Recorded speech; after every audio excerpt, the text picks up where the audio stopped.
5.18 폄하 사건을 일으킨 반기독교 기업 스타벅스의 몰락과 휘청거리는 신세계 그룹에 대해 알아보겠습니다.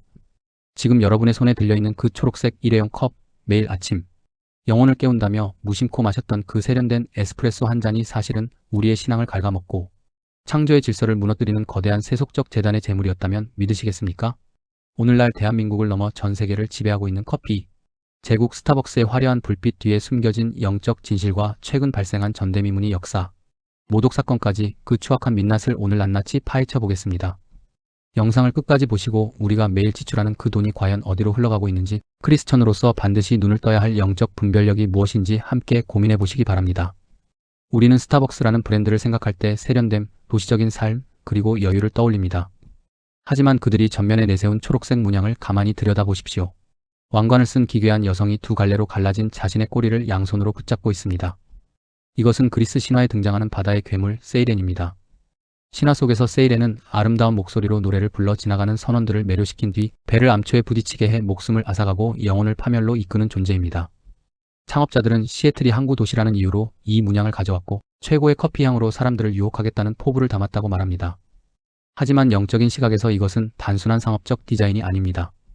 하나님이 지으신 인간의 이성을 마비시키고 영적인 눈을 멀게 하여 세속의 쾌락과 풍요라는 덫으로 이끌겠다는 이교도적 선언과 다름없습니다. 초기 로고는 가슴이 적나라하게 드러나고 반인반수의 기괴함이 그대로 노출된 형태였으나 대중을 속이기 위해 점점 정제되고 부드러운 모습으로 위장해 왔습니다. 그러나 본질은 변하지 않습니다. 신화라는 이름으로 포장된 이교도적 우상이 매일 수천만 명의 크리스천들의 삶 깊숙이 파고들어 하나님의 자리를 대신하는 거대한 문화적 우상 숭배의 장을 만들어낸 것입니다. 공중의 권세 잡은 자들은 결코 거칠고 혐오스러운 모습으로 우리에게 다가오지 않습니다. 가장 트렌디하고 가장 현대적이며 가장 소유하고 싶은 문화의 옷을 입고 우리의 일상을 잠식해 들어옵니다. 스타벅스의 로고는 그 대표적인 도구입니다. 스타벅스는 단순히 커피를 파는 회사가 아닙니다. 그들은 자본의 힘을 빌려 이 세상의 영적 질서를 뒤흔드는 거대한 사상적 전초기지 역할을 자처하고 있습니다. 그들이 가장 공격적으로 추진하는 사업이 무엇입니까? 바로 하나님의 창조 질서를 정면으로 거스르는 동성애와 성소수자 운동의 확산입니다. 스타벅스는 동성혼 법제화를 지지하는 것을 넘어 매년 천문학적인 자금을 성소수자 단체에 기부하고 매장을 온통 무지 개색으로 도배하는 마케팅을 전 세계적으로 펼치고 있습니다. 심지어 직원의 성전환 수술 비용을 기업 차원에서 보험으로 지원하는 등 성경이 엄격히 규정하는 거룩한 가정의 가치와 성별의 구분을 인위적으로 무너뜨리고 있습니다. 이에 대해 우려를 표명하는 크리스천 주주들을 향해 하워드 슐츠 전 회장은 주주총회에서 우리 회사의 동성애 지지 가치가 마음에 들지 않는다면 당장 주식을 팔고 떠나라며 오만과 톡선이 가득한 태도로 믿음의 사람들을 문전박대했습니다. 이것은 스타벅스가 단순히 돈을 버는 기업이 아니라 기독교적 가치관을 이 땅에서 지워버리겠다는 거대한 세속주의의 영적 싸움을 걸어오고 있음을 증명하는 명백한 증거입니다. 창조주의 섭리를 거스르는 이념을 주류 문화로 정착시키기 위해 거대 자본이 어떻게 교묘하게 움직이는지 우리는 똑똑히 보아야 합니다. 그들은 포용과 다양성이라는 아름다운 단어로 포장하지만 그 실체는 성경적 절대 진리에 대한 도전이며 거룩한 성도들의 삶을 세속화하려는 공격적인 시도입니다. 거기서 끝이 아닙니다. 그들은 인류를 구원하기 위해 이 땅에 오신 예수 그리스도의 탄생을 기념하는 성탄절의 흔적마저 지워나가고 있습니다. 겨울 시즌마다 전 세계를 뒤흔드는 스타벅스의 홀리데이 마케팅을 보십시오. 어느 순간부터 그들의 겨울컵에서 아기 예수의 구유나 천사, 성탄의 상징들이 완전히 사라졌습니다. 오직 차가운 붉은색 단색 컵만이 남았고 매장 안에서는 메리 크리스마스라는 거룩한 인사말 대신 해피 홀리데이즈라는 종교 중립적인 세속적 문구를 사용하도록 강제하고 있습니다.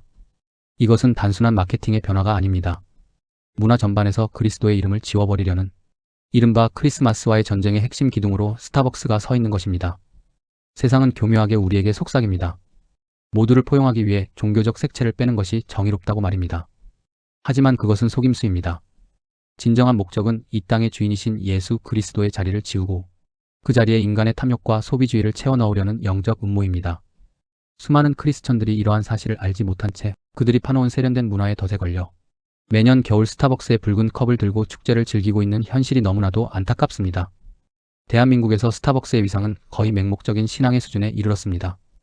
커피 한 잔을 마시기 위해 길게 줄을 서고 스타벅스의 한정판 로고가 박힌 가방이나 다이어리를 얻기 위해 커피 수십 잔을 버려가며 프리퀀시를 채우는 광기 어린 모습들을 우리는 매년 목도합니다. 크리스천의 시각에서 이것은 명백한 배금주의와 물질적 우상화의 현장입니다. 성경은 돈을 사랑함이 일만 악의 뿌리라고 경고하며 세상의 허탄한 자랑을 경계하라고 말씀하십니다. 그러나 한국 스타벅스는 청년들의 내면에 존재하는 공허함과 소외감을 교묘하게 파고들어 스타벅스를 소비하는 것 자체가 마치 세련된 상류층의 일원인 양 착각하게 만드는 계급 마케팅을 펼쳐왔습니다. 영적 갈급함을 예수 그리스도의 보혈과 말씀으로 채워야 할 우리의 다음 세대들이 초록색 인어 우상이 파놓은 물질주의의 수렁에 빠져 허우적대고 있는 이 처참한 영적 현실을 우리는 눈을 뜨고 똑바로 보아야 합니다. 하지만 기억하십시오. 하나님의 공의는 결코 영원히 침묵하지 않으십니다. 세상을 호령하던 스타벅스의 거대한 바벨탑에 드디어 심각한 균열이 가기 시작했습니다. 현재 스타벅스 본사는 미국과 중국 등 전 세계 핵심 시장에서 중저가 브랜드의 맹렬한 추격과 기독교 소비자들의 지속적인 불매 운동으로 인해 시장 점유율 50% 선이 붕괴되는 처참한 침체를 겪고 있습니다. 스타벅스는 커피의 본질이나 고객에 대한 순수한 섬김 대신 친성 소수자 운동 확산과 탈기독교적 이념 전파라는 문화, 정치적 아젠다에 지나치게 몰두해온 결과 주류 기독교 소비층의 거대한 저항을 불렀고, 비즈니스 측면에서도 원가 상승과 경기 침체라는 현실적 파도를 넘지 못한 채 무너지고 있습니다. 세상의 권세가 아무리 강해 보일지라도 하나님의 주권 아래 있음을 보여주는 명백한 신호입니다. 이러한 몰락의 징조는 한국 시장에서도 고스란히 재현되고 있습니다. 겉으로는 화려하게 매장 수를 늘려가는 것처럼 보였지만 한국 스타벅스의 내부는 이미 철저하게 골병이 들어 있었습니다. 최근 발표된 실적에 따르면 한국 스타벅스의 매출은 소폭 상승했을지 몰라도 실제 기업의 내실을 보여주는 영업이익은 무려 9% 이상 급감하는 충격적인 성적표를 받았습니다. 과거 10%를 상회하던 영업이익률은 5% 수준으로 반토막이 났습니다. 많이 팔면 팔수록 오히려 남는 것이 없는 기형적인 구조로 전락한 것입니다. 본질인 커피의 품질과 서비스는 뒷전으로 미룬 채 소비자의 소유욕만을 자극하던 굿즈 판매에 비정상적으로 매달린 결과 고환율과 원가 상승이라는 현실의 벽 앞에 그들이 쌓아올린 철옹성이 허망하게 무너져 내리고 있는 것입니다. 세속적 허영심에 기대어 성장을 이어가던 비즈니스 모델이 한계에 직면했음을 증명하고 있습니다. 이러한 한국 스타벅스를 무리하게 100% 인수하며 국내 유통 제국을 꿈꿨던 신세계그룹 정영진 회장의 리더십 역시 사방에서 터져나오는 적자 폭탄으로 전례 없는 파산을 맞이하고 있습니다. 영적인 분별력 없이 오직 세상의 과시와 독단적인 판단으로 밀어붙인 사업들이 줄줄이 좌초되고 있는 것입니다. 이마트24, 노브랜드 등 손대는 전문점 사업마다 수백억에서 천억 원에 이르는 막대한 적자를 내며 시장에서 마이너스의 손이라는 불명예를 얻었습니다. 미국의 유명 와이너리를 고점에서 3천억 원이라는 황당한 거액을 주고 인수했다가 실적이 처참하게 부서지며 장부가를 영원으로 처리하는 수치스러운 사태까지 빚어졌습니다. 결국 이러한 무리한 문어발식 확장과 계열사의 건설 부실은 그룹의 심장인 이마트 본체로 전이되어 창사 이래 최초의 연간 연결 기준 적자라는 치욕을 안겼습니다. 그 결과가 무엇입니까? 경영진의 오만과 실패의 대가를 수십 년간 헌신해온 마트의 평직원들이 희망퇴직이라는 이름으로 삶의 터전에서 쫓겨나는 피비린내 나는 구조조정으로 이어졌습니다.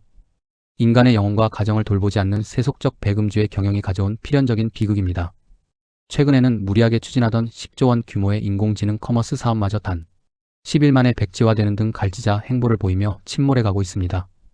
오만무도하게 주주의 경고를 무시하고 성경적 가치관을 비웃던 경영자가 세상적인 지혜와 자본의 한계 앞에 무릎 꿇는 모습을 보며 우리는 하나님의 공의로운 심판을 기억해야 합니다. 그리고 마침내 이들이 가진 영적 불감증과 도덕적 타락의 극치가 바로 며칠 전 대한민국 현대사의 가장 깊은 상처인 5.18 민주화운동 기념일에 전대미문이 마케팅 참사로 폭발하고야 말았습니다.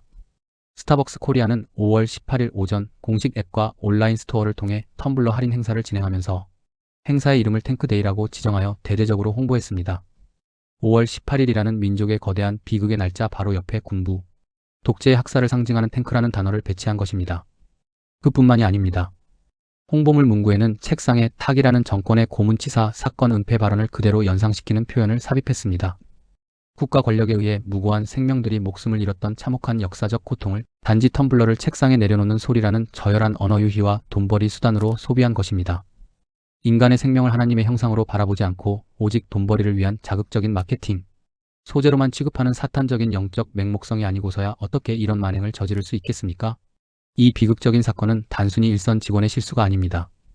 철저히 돈만을 숭배하는 만몬주의에 깊이 물든 기업이 도달하게 되는 필연적인 윤리적 파멸의 현장입니다. 타인의 피눈물과 아픔마저 상업적 도구로 삼아 이윤을 극대화하려는 세속주의의 가장 추악한 단면이 만천하에 드러난 것입니다. 이 사건이 터지자마자 온 나라가 분노로 들끓었고 사태의 심각성을 인지한 정영진 회장은 대국민 사과문을 발표하며 손정현 스타벅스 코리아 대표이사를 당일 저녁 전격, 경질하고 해임하는 등 꼬리 자르기식 인적 쇄신을 단행했습니다. 그러나 이미 시장의 심판은 내려졌습니다. 신세계 그룹의 주가는 단 하룻밤 사이에 폭락했고 이마트 주가는 하루 만에 6% 이상 급락하며 자본의 힘으로 세상을 조롱하던 자들의 비참한 말로를 보여주었습니다. 더욱 비참한 것은 이 사건 이후 온라인상에서 악의적인 세력들이 5.18 피해자들을 조롱하는 AI 합성 영상과 밈을 퍼뜨리며 유가족들의 가슴에 또다시 못을 박고 있다는 사실입니다. 현재 경찰청 공공범죄수사대가 이들을 수사하고 있을 만큼 이 사태는 단순한 실수가 아닌 사회적 영적 대참사입니다. 사랑하는 크리스천 여러분, 우리는 이 거대한 사건들을 보며 무엇을 깨달아야 합니까? 스타벅스의 전 세계적인 쇠락과 한국 매장에서 벌어지는 수익성 악화, 그리고 윤리적 파산은 결코 우연이 아닙니다.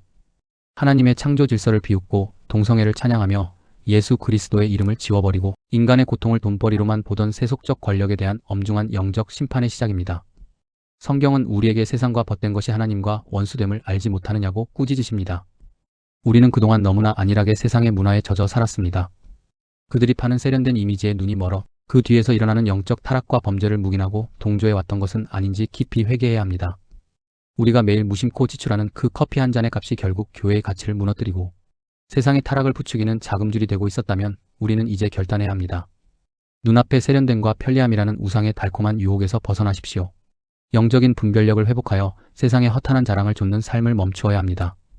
자본주의의 괴물이 되어버린 스타벅스의 문화적 지배에 동조하기를 거부하고 성경적 공의와 생명의 가치를 지키는 일에 우리의 삶과 물질을 구별하여 드려야 합니다. 오늘 이 경고의 목소리를 기억하시고 영적인 잠에서 깨어나 거룩한 믿음의 군사로 바로 서시기를 주님의 이름으로 간절히 호소합니다. 아이러니하게도 지금 동성애를 지지하는 우리나라 진보 세력이 5.18 폄하 사건을 빌미로 동성애자 지원에 앞장서는 스타벅스를 공격하는 절호의 기회를 가져다 주고 있습니다. 여러분의 결단이 무너져가는 이 땅의 영적 질서를 바로잡고 하나님의 나라를 확장하는 거룩한 첫걸음이 될 것입니다. 지금 당장 초록색 우상의 잔을 내려놓고 진리의 생명수를 구하는 믿음의 선택을 결단하시기 바랍니다. 구독, 좋아요는 사랑입니다.